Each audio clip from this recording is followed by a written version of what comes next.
Let's talk about the co-chair of the Congressional Progressive Caucus. Uh, she said, and I'm quoting directly here, if Trump wants to go big or go home, he better see if he can control his own party. I made it very clear when I talked about how Trump is at odds with his own party. He wants something very different than them, and they want something different than him. Specifically, again, Senate Republicans who are not up for re-election. That considered, read my lips, Trump does not control Republicans. You have to understand who Trump is. If you watched the most recent and final presidential debate, which, let me, before I even kind of state that, let me say this. If you watched that, you noticed how Trump played to what he did during the 2016 campaign, which was to frame himself as an outsider, which he legitimately, compared to most, is, right? And that said, Republicans themselves, those who have been politicians for a long time, themselves see Trump as that very thing, an outsider. That said, they do not capitulate to him. Now obviously they like to try and give, for the most part, when necessary, they like to give the public perception that this is our dear leader. They understand the implications and ramifications of not doing that, but in their own minds, when you look at how they talk about Trump, when you look at how they undermine Trump, when you look at, just even again, look at what they're doing here with the stimulus, they don't view him as their dear leader. He is an outsider who they are not beholden to. So, that said, speaking specifically to those who think that Trump is supposed to corral Republicans, he can't. Because to them, to Republicans, he is not in a position to corral them. He's not one of them. He is somebody who, he's just kind of, he just is, but he's not the one. He's not it, right? Now when we look at history and we look at what we've seen, most often presidents are in a position where they are looked at as a leader, but that's because our framework of a politician in the past has been completely different than what we've had with Trump. Trump was legitimately an outsider. He had not at any point in time held elected office. And that historically has not been the case for men who have become the president of the United States. They most often had held some form of political office prior to assuming the presidency. And that said, in those situations, it was natural and quite frankly a given that a certain amount of respect would be paid to someone who, as the phrase has kind of said, someone who has paid their dues. Trump has not paid his dues.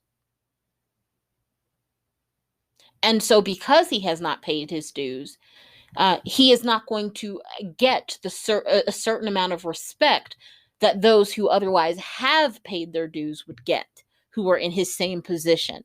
Okay. But again, the key thing to kind of keep in mind here is the fact that the president and Republicans are at odds.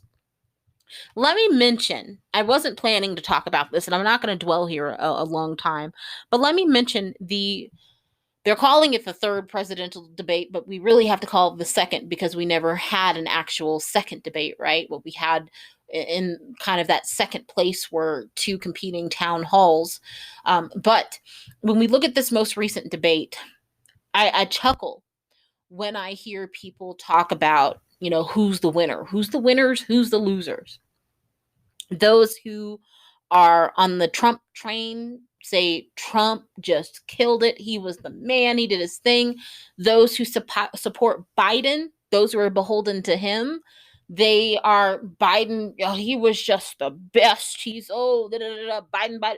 Like, again, what you believe and who you support has everything to do with your perception. But let me tell you something. There are not that many, really, if any. I'm not going to say that there are none, but most Americans at this point know who they are going to vote for. The undecided base is smaller than it probably has ever been because this is such a polarizing election. This is such a polarizing and divisive environment. But look, hands down, Trump won the debate. And also, hands down, Biden won the debate. Okay? This is not one of those situations where I'm trying to capitulate to, supporters of both parties. I don't give a cahoots who you, well, actually I do. I mean, we are a political organization, right? But in the words of Joe, here's the deal. Actually, when I think about it, I've taken words from both of them. From President Trump, it is what it is. And from Joe Biden, here's the deal, right? So, with President Trump, everyone looks at how poorly he did during the first debate and how god awful his behavior was, simply as a matter of human decency and respect to another person, right? Most people who are honest are willing to admit that he didn't demonstrate a minimal level, what we socially would accept as a minimal level of human decency and respect during that debate. And so for that reason, a lot of people were turned off by the president's performance, by his what's the word I'm looking for? His expression of himself and who he is, his salesmanship of himself during that debate. That considered, the bar was so low for the president for this second debate, for this final debate, that simply on the basis of the fact that he did not come off as a child who couldn't control himself, and the fact that he just demonstrated what most would consider to be socially acceptable behavior, the fact that he was able to do that and restrain himself, that won him major points with people. In that respect, he did an awesome job because he sold people on what most people thought he couldn't do based on his prior behavior. It's kind of like if you have an alcoholic and they finally are able to kick the habit. Well, it's socially acceptable that you're not going to be running around here addicted to alcohol and getting DUIs left. I'm not saying every alcoholic does, but again, just kind of using an extreme example here. That's kind of the socially acceptable behavior, So should we really be praising you and singing your praises for doing the bare minimum that you are expected to do as a member of society? Then when you look at Joe Biden, same can be said for him. Maybe not exactly the same. Look, President Trump said that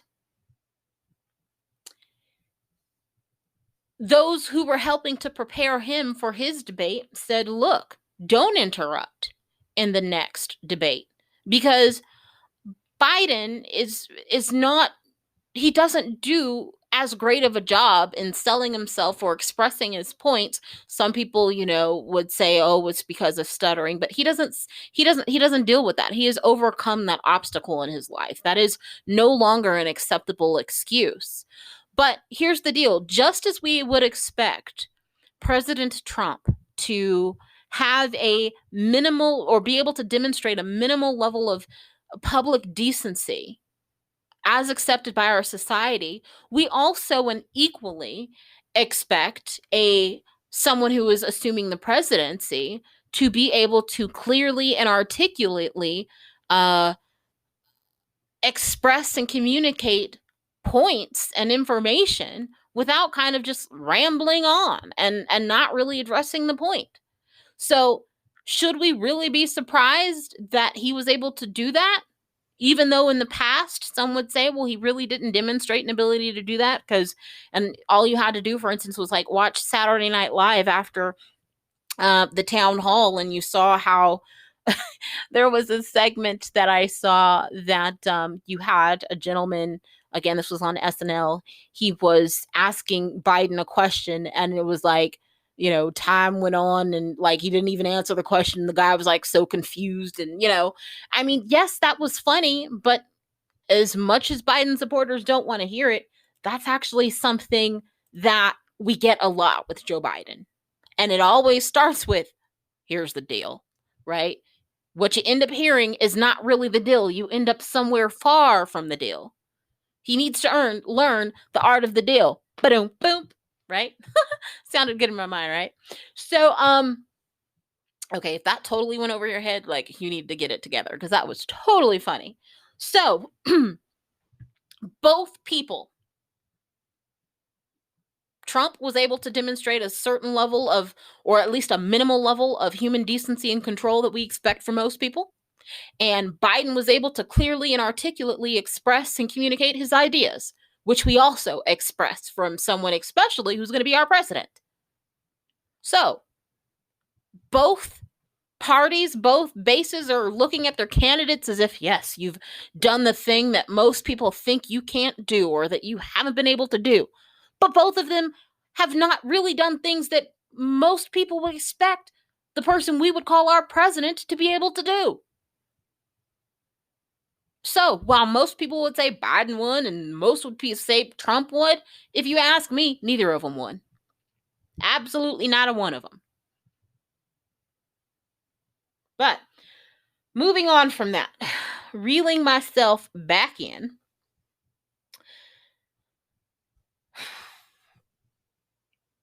if we think about the economic collapse,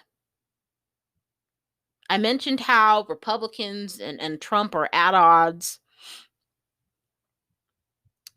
And we look at the mass amount of suffering that Americans are contending with. We always hear about, especially when we, for instance, talk about the unemployed. This was caused through no fault of their own, and the pandemic came along, and da-da-da-da. That's absolutely true. But we're also missing a very important part of that equation. It wasn't just the pandemic that came along that made people suffer economically. What also happened was that lawmakers failed their constituents. Utterly failed them. They failed them when they refused to not just take any old action, but take sufficient action. In the very beginning, when people were scared out of their minds, when politicians didn't know the devil we were dealing with in terms of this pandemic, they came together. They did what they needed to do. But think about this. What was the selling point as soon as we passed the CARES Act? Why did we only see the amount of money that we saw being passed to not just businesses, but to American families? This is only going to last a little while. So when they thought that this was only going to last a little while, they acted accordingly. And that is how we have ended up here. Because they did not believe that this was going to last as long as it did. That's why Mitch called for the pause. That's why Senate Republicans said, people are going to have voter amnesia, so it doesn't matter that we are not up for re-election now. We'll oppose everything, not lift our fingers to do a damn thing. And by the time I am up for re-election, doesn't matter, they'll forget. Lawmakers, their refusal to take sufficient action has equally played into the economic suffering of Americans. So, As many politicians are out there saying, oh, it was the pandemic. Yeah, you're absolutely right. But also take, what's the word that they love to use, especially those that are fiscally conservative? Personal responsibility. Personal responsibility. They need to take a dose of that daily. Your daily dose. Personal responsibility. Mitch, take it. Drink it. The Census Bureau. If you don't believe that I am telling the truth when I tell you that Americans are suffering economically, last month, in the most wealthy country in America, in the greatest country in the world, we had 22 million, not just 22 people, not 22,000, not 220, no, 22 million. What would that look like? 22, 000, 000. That many number of people in the United States of freaking America said that in their household, where they are personally responsible for the economy of that household, they could not even afford to buy enough food. Not because they are lazy, but because a pandemic came along and because their publicly elected officials decided not to do a damn thing about it.